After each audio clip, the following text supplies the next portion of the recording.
Logan.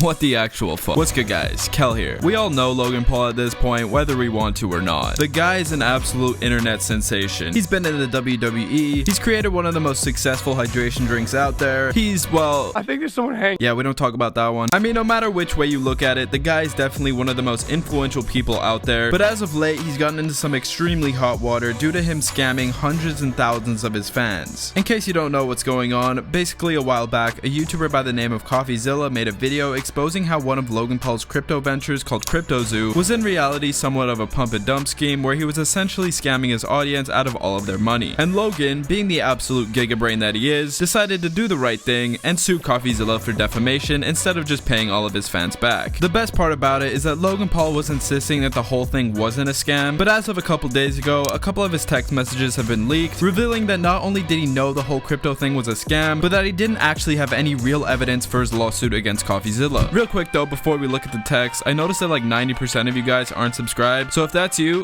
subscribe. Alright, back to the video. Now, this development in the whole Logan versus Coffeezilla drama started about 5 days ago with a channel called Legal Bites, in which they uploaded a video titled "New Scummy Logan Paul Text Sinks His Lawsuit Against Coffeezilla," and it pretty much just dives deep into all the legal proceedings around the case and exposes some pretty serious texts from Logan. And trust me, you're gonna want to stick around and see them. A couple years ago, Coffeezilla came out with a 3-part video series on YouTube about Logan Paul's NFT project called CryptoZoo. In it, Coffeezilla told the story of the failed project from the perspective of the people who lost money investing in it. And as is often the case with the videos Coffeezilla makes regarding failed crypto projects, the essential conclusion of the series was Logan Paul scammed these people out of their money. The series blew up, and as a result, Logan Paul threatened to sue Coffeezilla for defamation. Then he backed down and pseudo-apologized, and then pledged to kind of pay back all the people who lost money in the project, and even thanked Coffeezilla for bringing all of this to light. Honestly, this is just a classic pussy move. I mean, Logan was going on and on about how he loved the work Coffeezilla was doing, but then when Coffeezilla exposed something that he did, he immediately switches up and starts going for Coffeezilla's throat. I just don't understand what Logan thought would happen. Like, there's literally videos of him out there where he admits to doing some fucked up stuff. Like, did he genuinely think that people were gonna be on his side? I don't know about you guys, but personally, I think Coffeezilla is one of the most genuine people on YouTube. I mean, the guy's sole focus is exposing scam artists and influencers that just try to rip off their own audiences. Plus, his videos are always super in depth with tons of evidence, so I feel like most people would trust his word over Logan Paul's. Another interesting thing about this beef is that it's literally been going on for years and years. In fact, after Coffeezilla posted his video exposing Logan Paul, Logan waited over a year to actually sue him. And in case you guys didn't know, in order to sue someone for defamation, you actually have to sue them within a year after the piece of content was made. So basically what happened is Logan couldn't find anything to sue Coffeezilla with, and he actually had to use a completely different video Coffeezilla made years later as the basis for his defamation case. Now, I really don't want to get into all the nitty gritty of the whole case because let's face it, it's kind of fucking boring, but there are a couple text messages that I think are going to be pretty interesting to look at. So let's get started. All of these texts that were sent by Logan Paul were submitted by Coffeezilla in the proceedings of the case, and oh boy are they good. I mean, these texts that Logan Paul sent make him look like the world's worst supervillain or some shit, dude. Now, I'm not really sure how we got a hold of them, but the texts Coffeezilla submitted were between Logan Paul and some of his friends while they were discussing his lawsuit against Coffeezilla. And I mean, the way Logan talks about the whole thing is just so childish, dude. Like, it's honestly just really on brand. But without further ado, let's get straight into it. The texts start with Logan saying, "Lawyering up, suing this motherfucker into the ground." His friend then replies with, "Then everything will come out, court docs are public." To which Logan replies, "So everyone will see what happened for better or for worse." Which, I mean, I think it might have been for worse, but hey, maybe Logan knows something that I don't. The friend then says, "To let others know it's not worth coming at you. There's a price to pay." To which Logan fires off, "That would be the idea. I see the momentum building because the throne is being shook right now. I need to shut it down." Okay, first of all, the ego on this guy is fucking massive, bro. Like, is he seriously putting himself in the position of a king or some shit? It also implies that if anyone were to come at him, he would shut them down and not allow any criticism of him or his brand. I guess because he doesn't want to lose his quote-unquote throne. His friend then said, "Public humiliation is always more effective." And Logan replies that he totally agrees. Now, obviously, we don't have the full text or anything like that, but there is a section where Logan says, quote, "just to make his life difficult," implying that he doesn't really have any real basis for the lawsuit and is only suing Coffeezilla because he wants to ruin his life and be an annoying little fuck. Now, this is where the true side of Logan starts to be shown, and he low-key starts turning into some kind of fucked up supervillain. He writes, "Zilla will pay one way or another. I will make sure of it." And then doubles down and says, "I want people who wronged me to suffer while I continue getting wins on their grave." Holy shit, dude, this guy is an actual psychopath. Fucking anime Andy, bro. Like, who does he think he is? But yeah, as you can see, Logan has somewhat of an ego about him. He wants to destroy anyone that tries to expose him or talk badly about his name. I mean, the guy is going off the rails here. I'm actually pretty interested to see exactly how these texts are going to be used throughout the court procedures and what Logan has to say for it, because from where I'm sitting, it seems like he doesn't really have anything on Coffeezilla, and instead it's just a little salty. People are more on Coffeezilla's side than his. Like, looking at this from a legal standpoint, I'm not too sure how much of this can actually be used to help Coffeezilla, because I mean, obviously it looks pretty bad from a moral standpoint or whatever, but no one's ever sued someone to make their life easier. Like, if you're gonna sue someone, it's usually because you think they've wronged you in some way and you want to make them pay for what they've done. So using that logic, Logan definitely does have somewhat of a reason to sue. I mean, Coffeezilla absolutely destroyed his reputation and turned a lot of people against him, so like, I get him being pissed and taking his anger out as much as he can on Coffeezilla. That being said, I do hope nothing bad happens to Coffeezilla and Logan does end up losing this court battle, because like, the guy is just a piece of shit. And another thing, like, people knew way before Coffeezilla made his video that Logan Paul was a known scammer and a morally ambiguous person. I mean, there was that whole thing with the doink doink coin or whatever that fucking thing was called. It's just been known for a while that Logan's been involved in some pretty shady shit in his life. Like, if Logan's saying that Coffeezilla ruined his perfect reputation based off of this one scandal, that's gonna be kind of misleading, because Logan's reputation was already in the mud way before this shit even took place. I don't know, man. From the way I see it, there's just no way Logan is winning this lawsuit, dude. Let me know what you guys think in the comments, though. Like, maybe you guys know something I don't. I just don't think Coffeezilla actually defamed him at all. And even if he did, I don't think his reputation was hurt that much more than it already has been. The main takeaway from this is that one line where Logan said, "I want people who wronged me to suffer while I continue getting wins on their grave." Like, bro, the only people that can say that type of shit is like world-renowned army generals or something like that. Like, it's actually such a crazy statement. But yeah, let me know what you guys think about all this. This guy is fucking crazy, man.